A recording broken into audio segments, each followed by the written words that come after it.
पास में है, you can do it। यार गुरु, अब और नहीं चढ़ सकता, बहुत थक चुका हूं मैं। बस नवीन, ज्यादा दूर नहीं है, 3000 फीट चढ़ चुके हैं, पास ही में है। We can do it, come on।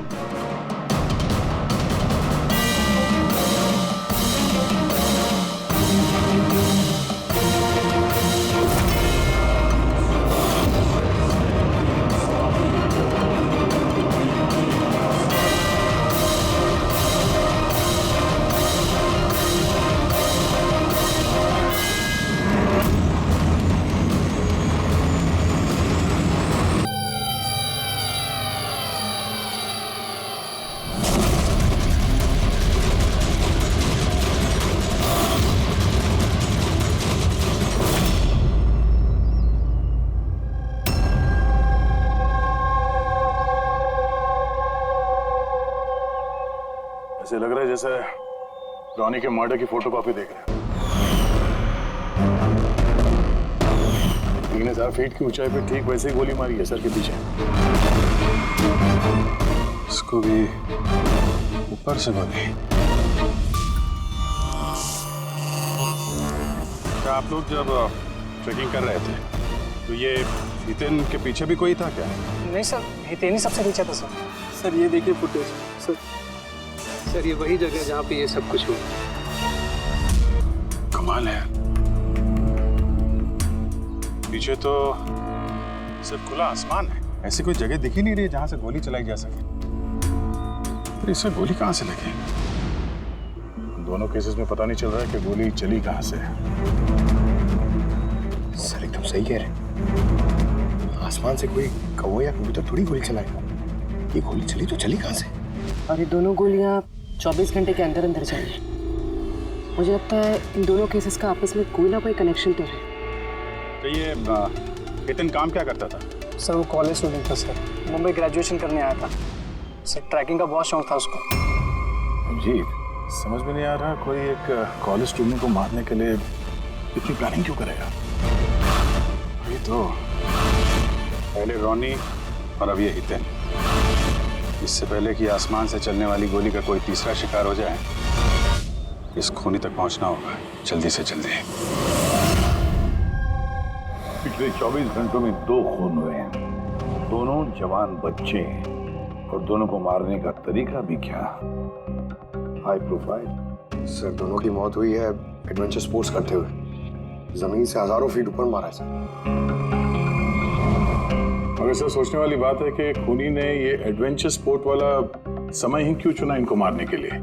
वो तो उन्हें कभी भी मार सकता था। इतनी लंबी प्लानिंग 2 बच्चों को मारने के लिए। सिर्फ प्लानिंग ही लंबी नहीं दया, गन भी लंबी। ये ऐसी। ये कौन सी राइफल है सर? ये है TX65, रशियन गन है बॉस, लॉन्ग रेंज।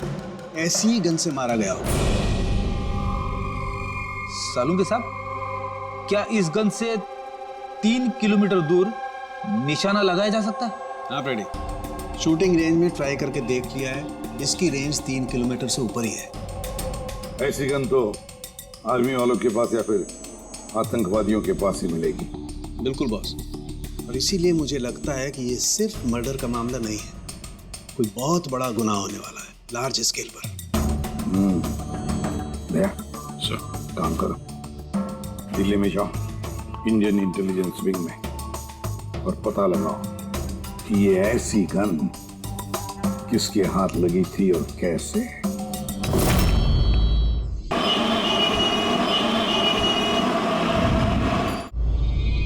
ये सारे खून इसी राइफल से हुए और आप लोग तो जानते हैं ऐसी हाई प्रोफाइल राइफल सबके हाथ में तो लग नहीं सकती।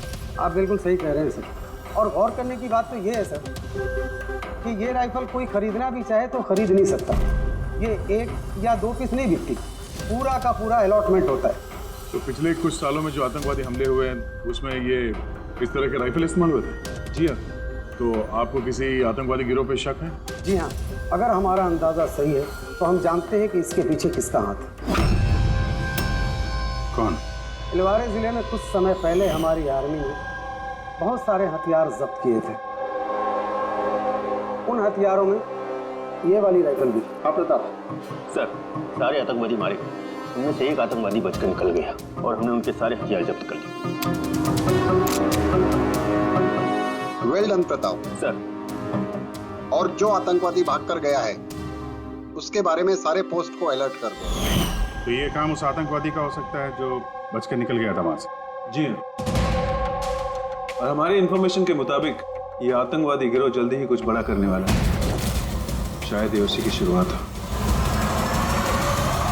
ये दोनों जुर्म कोई मामूली खून नहीं है, ये जरूर कोई बड़ी साजिश है, बड़ी साजिश, आतंकवादी हमले की साजिश।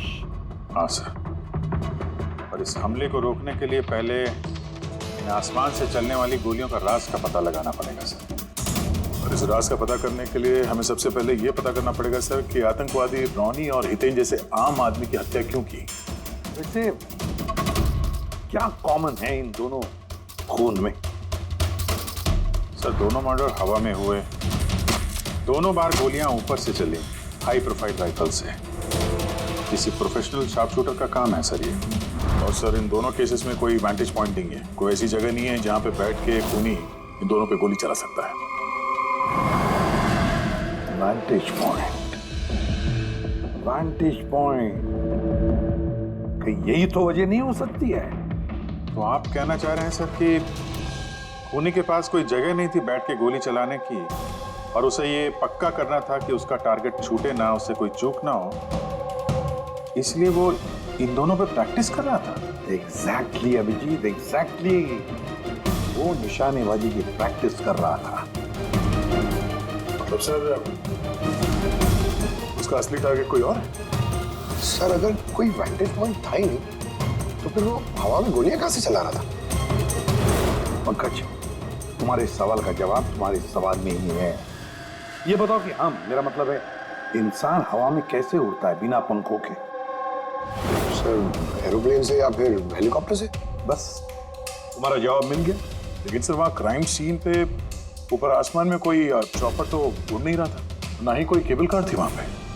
दया कुछ और होगा, कुछ और होगा।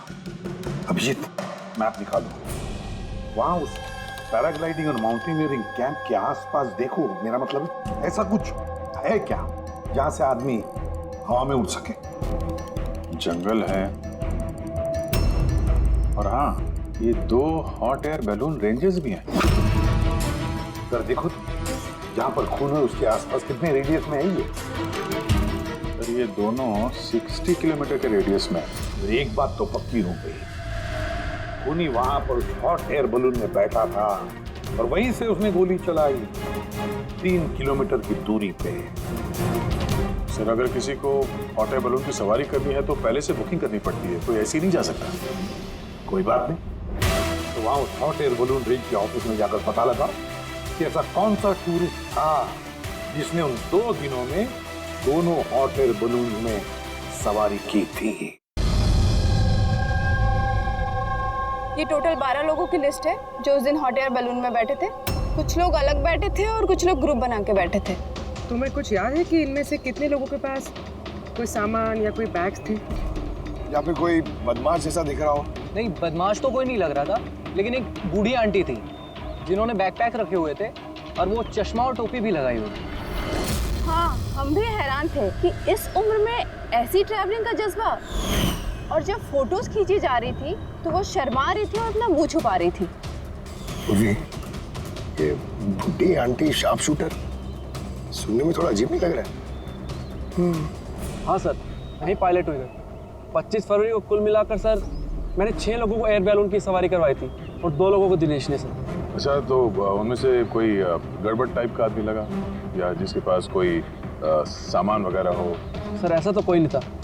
हाँ, एक बुजुर्ग आदमी था, पता नहीं बात बात पर क्यों चिल्ला रहा था। शायद उसका मूड खराब था या खड़ूस था शायद। उसके हाथ में कुछ सामान था क्या? सामान तो नहीं था। हाँ, बैसाखी लेकर चल रहे थे। बैसाखी लेके चल रहे थे? तुम लोग की हिम्मत कैसे हुई मेरी तस्वीर लेने की बिना मुझसे पूछे? जरा भी तमीज है कि नहीं है? उड़ाओ उसे, उड़ाओ। अच्छा, फोटो खींचने पे नाराज हो गए? कितनी अजीब बात है ना सर, लोग हॉट एयर बलून पे रोज रोज तो बैठते नहीं हैं, तो वो खुद ही फोटो खिंचवाना चाहते हैं ताकि वो इस मेमोरी को हमेशा अपने पास रख सकें। और कोई खास बात याद है उनके बारे में? सब पता नहीं बतानी चाहिए या नहीं। नहीं नहीं बोलो, जो भी याद है खुल के बताओ। उन्हें चलता देख के लग नहीं रहा था कि उन्हें बैसाखी की जरूरत होगी, पर फिर भी उन्होंने बैसाखी पकड़ रखी थी। अच्छा,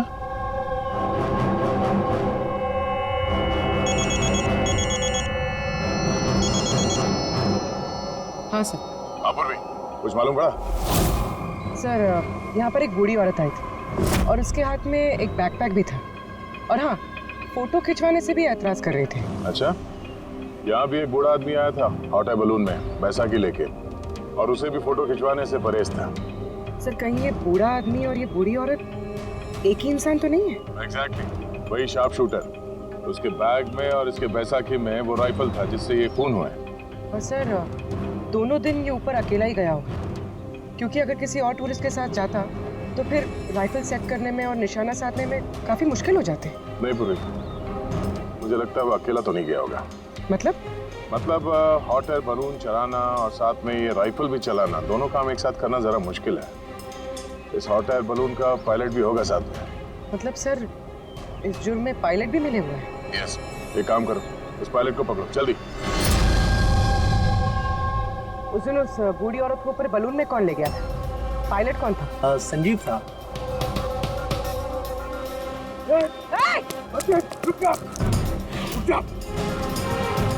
ना तुम मुझे मार पाओगे वरना ही उसे।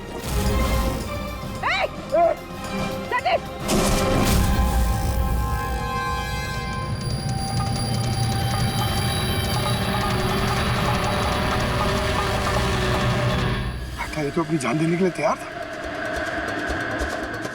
ये कोई छोटे मोटे मर्डर्स नहीं है पंकज, कोई बहुत बड़ा मिशन है जिसे अगर जल्द से जल्द नहीं रोका गया तो कुछ बहुत बुरा हो सकता है।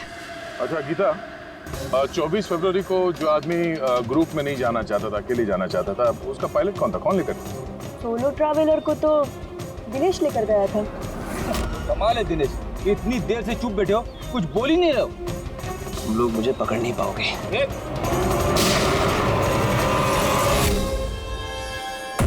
अभी यमराज तुझे अपॉइंटमेंट देने के मूड में नहीं है। जब तक हमारे सवालों का जवाब नहीं मिल जाता तुझे जिंदा रहना पड़ेगा।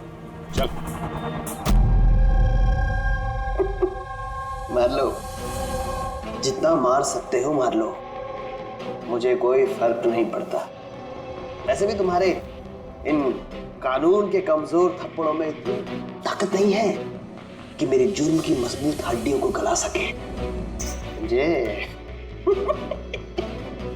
तुम्हारे साथ जोर जबरदस्ती करना होता तो उसके लिए तो 2 मिनट का काम है हमारे लिए, पर बाद में ख्याल आता है तुम्हारे परिवार का,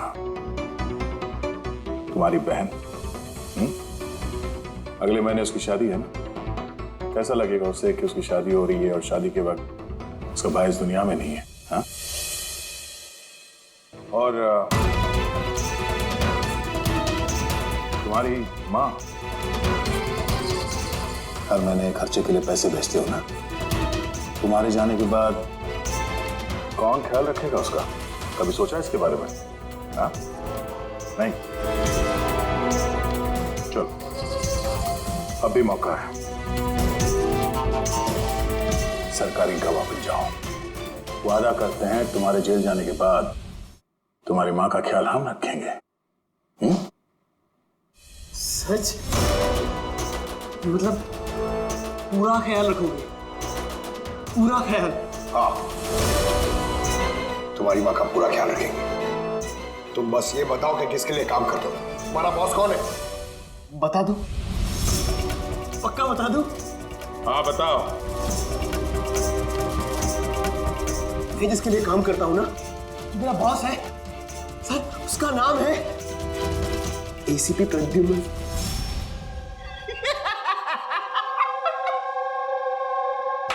एसीपी प्रद्युम्न, जाओ पकड़ लो और गिरफ्तार कर लो उसे। कहा था ना, मैं कुछ नहीं बताने वाला, जो कर सकते हो कर लो। सीआईडी वाले सीआईडी। ओह बॉस, बॉस।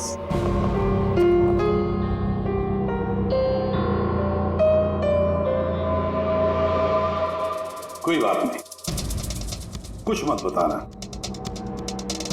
अब हम ना तुमसे कुछ पूछेंगे, कुछ बताने के लिए तुम पर जोर जबरदस्ती करेंगे, कुछ नहीं, सिर्फ एक करेंगे, हम तुम्हें सोने नहीं देंगे। सोने नहीं देंगे? वैसे भी मैं अगर जागता रहा तो मैं कुछ बताने नहीं वाला हूं आप लोगों को। कोई जरूरत नहीं, कुछ मत बताओ, पर सोने नहीं देंगे तुम्हें। ओके। यार दया, मैंने तो सुना है कि आदमी खाने पीने के बगैर तो काफी दिनों तक सरवाइव कर सकता है, लेकिन सोए भी नहीं। कितना तड़पेगा ये बेचारा, बड़ी बुरी मौत मरेगा, मुझसे तो देखा नहीं जाएगा।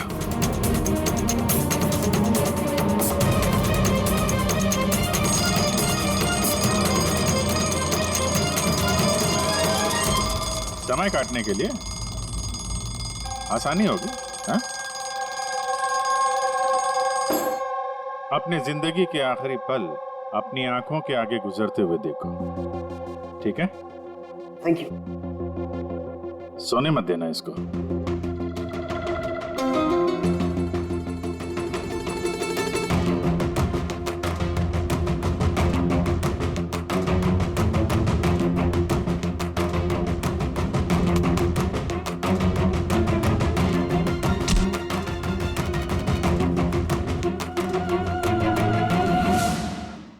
Ready sir.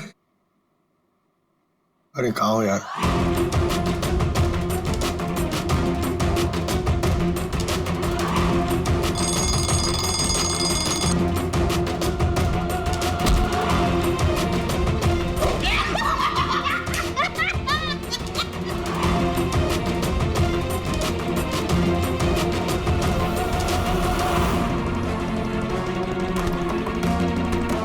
जब तक मुंह नहीं खोलेगा सोने का नहीं, समझे? 5 मिनट में नहीं। नहीं, 1 मिनट। 1 मिनट तो सोने दो। 1 सेकंड। सोऊंगा नहीं, नहीं सोऊंगा, बिल्कुल नहीं, बिल्कुल नहीं सोऊंगा।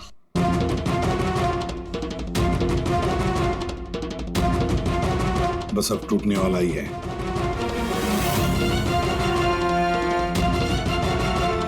सब बकना शुरू कर देगा अभी।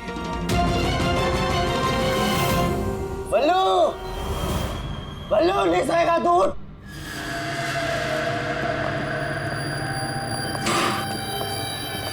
क्या सोना चाहता है? तो सोने देंगे ना भाई, क्या प्रॉब्लम है? चलो हम सोने देंगे तुम्हें, खाली ये बताओ कि तुम्हारे गिरोह का प्लान क्या है? हाँ बता दो।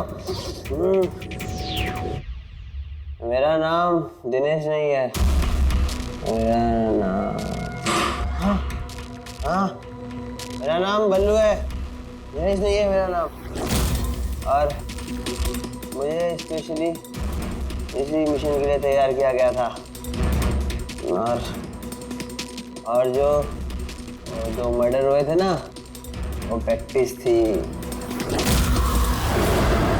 हमारा असली मिशन है उसको मारना। और स्टीव, क्या नाम है उसका? वो स्टीव मल्डर। स्टीव मल्डर, वो इंटरनेशनल पीस मीडिएटर, शांति दूत, जो हमारे देश आया है, दुश्मन देशों के बीचों शांति का करार करवाता है, आतंकवाद बंद करने के लिए। किसी भी हम नहीं चाहते कि आतंकवाद कभी रुके। और स्टीव मल्डर तो मरेगा, तुम लोग कुछ नहीं कर सकते। और तो कर भी लोगे ना, उसको बचा भी लिया ना, और स्टीव मल्डर को खत्म कर देंगे हम। हमारा जो शार्प शूटर है ना, एकदम रेडी। कहाँ मारने वाले और कब? बोल। वो जब कॉन्फ्रेंस में भाषण दे रहा होगा ना, वो सबसे सही वही सबसे सही समय वही सबसे सही समय होगा, क्योंकि उस समय उसके आसपास सिक्योरिटी वाले नहीं होंगे। और जो कॉन्फ्रेंस है ना, ये बिल्डिंग की छत पे है, तो हॉट एयर बैलून पे हमारा शार्प शूटर जाएगा, वही गोली मारेगा। कॉन्फ्रेंस 1 घंटे में चालू होने वाला है, अभी जल्द से जल्द पहुंचना होगा। अरे तुम लोग कितनी कोशिश कर लो, नहीं बचा पाओगे उसे। और हाँ, अगर तुम लोगों ने बचा भी दिया ना, तो हम दोबारा प्लान बनाएंगे, दोबारा मार देंगे। कौन मारेगा? कैसा दिखता है वो? अरे मैंने उसकी शक्ल नहीं देखी अभी तक, जब भी आता है भेज बदल के आता है। तुम लोग क्या उसमें पकड़ोगे? हॉस्पिटल ले जाओ जल्दी। सर, क्या हम हॉट एयर बलून रुकवा नहीं सकते जब तक ये कॉन्फ्रेंस पूरी न हो जाए? नहीं फ्रेडी, ये हॉट एयर बलून हम नहीं रुकवाएंगे। अगर आज रोक दिए तो कल दूसरा प्लान करेंगे। आज का प्लान हमें पता है, हम आज ही भिड़ेंगे इनसे।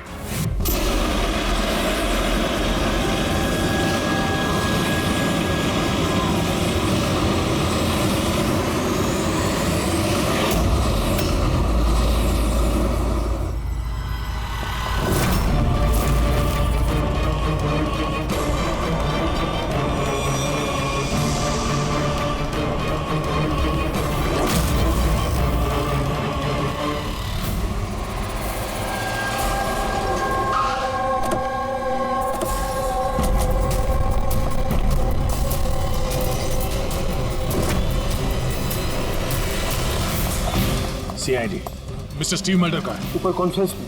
हमें ले चलो उनके पास, जल्दी। अरे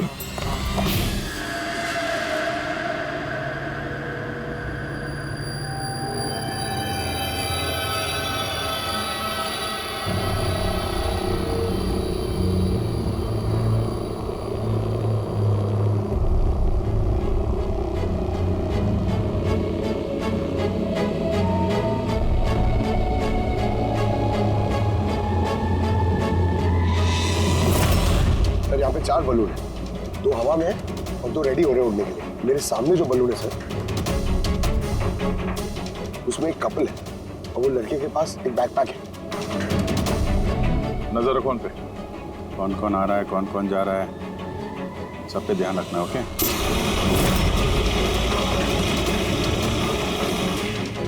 सर उनका बलून टेक ऑफ हो गया सर। हाँ,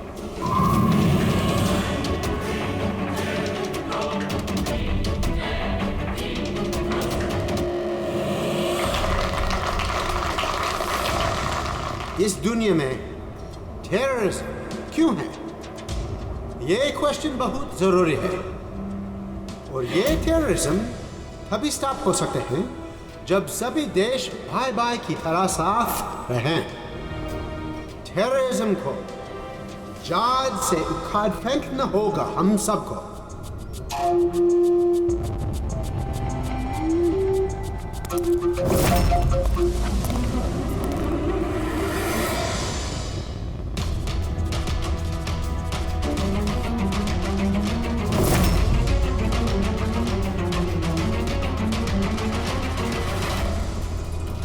तो म्यूजिशियन है, उड़ने की तैयारी में है। उनके हाथ में गिटार के बैग है। अब ये बताना मुश्किल है कि अंदर गिटार है या गन।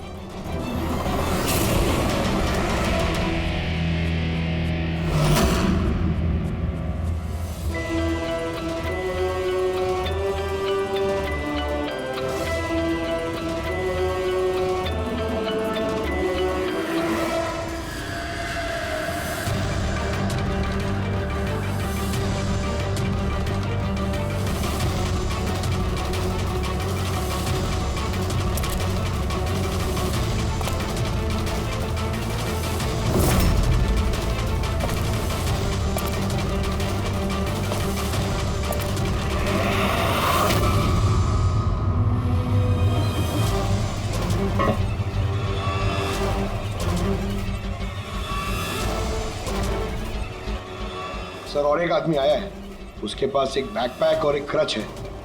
वेट करते हैं।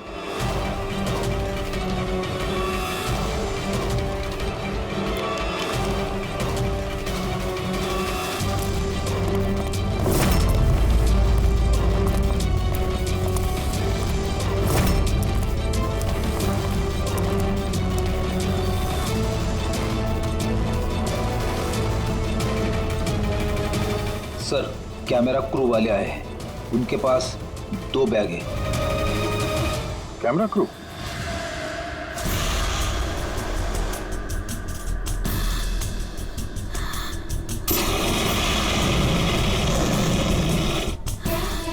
उन्हें नजरों से ओझल होने मत देना, नजर रखो उन पे।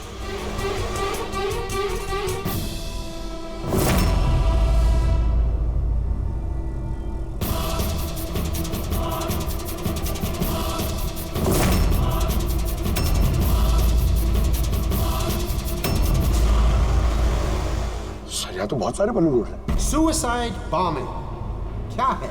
कोई खुशी खुशी हो अपनी जान देने को कैसे रेडी हो सकते हैं? जिंदगी अनमोल। Oh no, We need to respect ये सारे बलून? life. और our देश वो कौन सा बलून होगा जिसकी हमें तलाश है?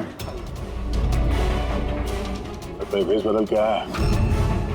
तो शक्ल से कुछ गड़बड़ लग रहा है।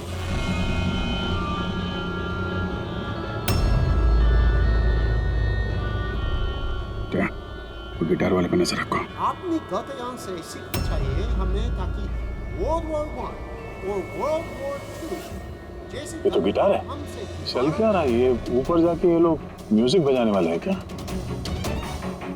बाकी तो सारे बलून्स निकल गए, एक रह गया। मतलब सर इस बलून में हमारा शार्प शूटर। सर इस बलून में हमारा शार्प शूटर। ये अपनी जगह से हिल रहा है। Camera crew. सर ये कहाँ गायब हो गया?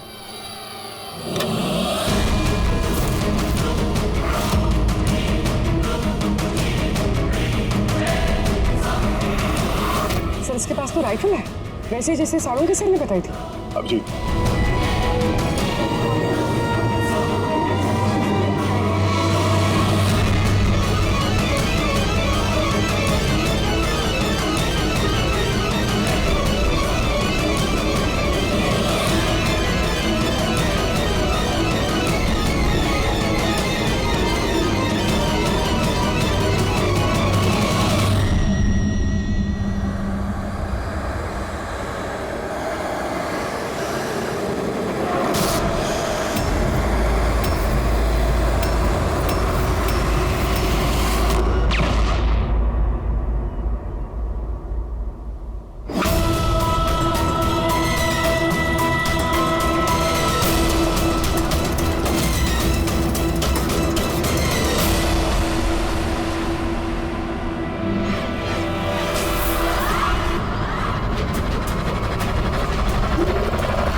Mister Steve, your life is in danger. आपकी जान को खतरा है। आप क्या करें? We have a plan. Thank you CID। अगर आप लोग आज सही वक्त पे नहीं आते, मैं जिंदा नहीं होता। देखिए मिस्टर स्टीव, खतरा अभी गया नहीं है। अभी खूनी पकड़ा नहीं गया है, इसलिए बी सेफ है। Be careful. Okay. Freddy, Pankaj, उस बलून पे नजर रखना, आंखों से ओझल होने मत देना। हाँ सर, हम लोग बलून को ट्रैक कर रहे हैं।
वहां पर भी।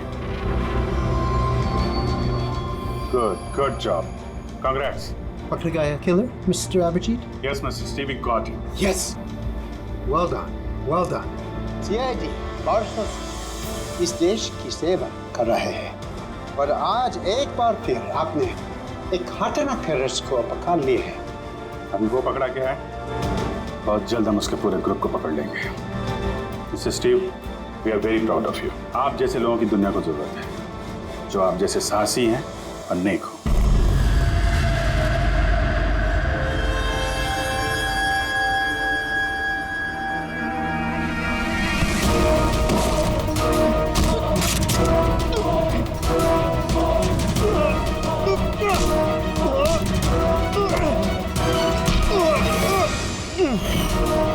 तो तुमने भेस बदलकर रॉनी और हितेन का खून किया था। तो मिस्टर शार्प शूटर, अब जेल की उड़ान भरना फांसी पे छूटते हमें समझा। तुम्हें क्या लगता है तुमने मुझे पकड़ लिया तो स्टीव जिंदा बच जाएगा? कभी नहीं। हमारी तादाद इतनी ज्यादा है कि तुम्हारा कानून हमें ढूंढते ढूंढते थक जाएगा, लेकिन हम खत्म नहीं होंगे। खत्म होगा तो तुम्हारा ये देश। एक खटमल हमारे देश पे बुरी नजर डालने वाले आए और चले गए। जानता है हमारे देश को आजाद हुए कितने साल हो गए? 70 साल। और पिछले 70 सालों में हमारे देश के वीरों ने न जाने कितने आतंकवादियों का खात्मा किया है। आज तेरी बारी है, कल तेरे साथियों की बारी होगी। हमारा देश रहेगा और खुशहाल रहेगा। और अगर इस देश से किसी चीज का खात्मा होगा, वो है आतंकवाद। समझा? आतंकवाद।